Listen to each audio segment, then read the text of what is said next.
Fullmetal Alchemist Conqueror of Shambhala. Tu connais Fullmetal Alchemist et Fullmetal Alchemist Brotherhood. Mais est-ce que tu savais qu'il y avait une suite à la première version de l'anime de Fullmetal Alchemist?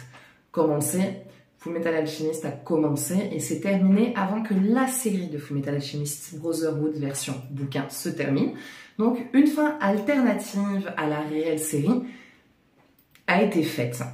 Et si vous vous rappelez, à la fin, donc on voit Ed qui se fait bouffer par Gluttony pour faire sortir la pierre philosophale.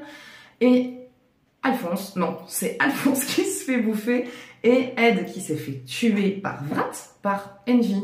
Je confonds tout le monde, par Envy.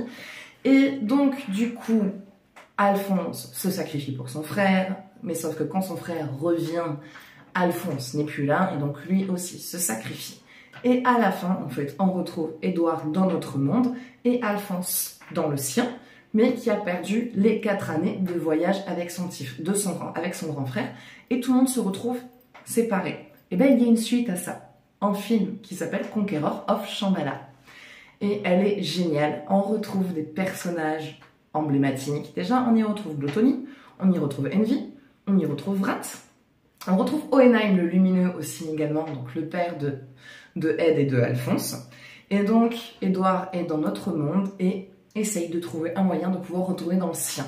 Il vit avec le double de son frère, qui est plus grand que lui, mais qui est malade et qui va bientôt mourir et qui a féru 2 fusées et crée donc du coup des fusées pour l'armée.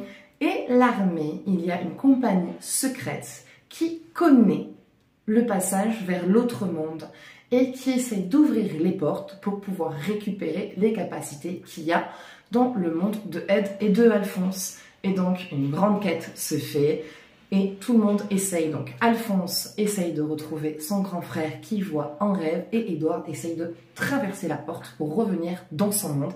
On y retrouve aussi le commandant Hughes. Et oui, dans notre monde à nous en tout cas. Et c'est une histoire géniale, palpitante, émouvante avec des actions en folie. Je vous partagerai la bande-annonce et j'espère que je vous donnerai envie de regarder le film de Fullmetal. Moi je vous fais des bisous et je vous dis à bientôt.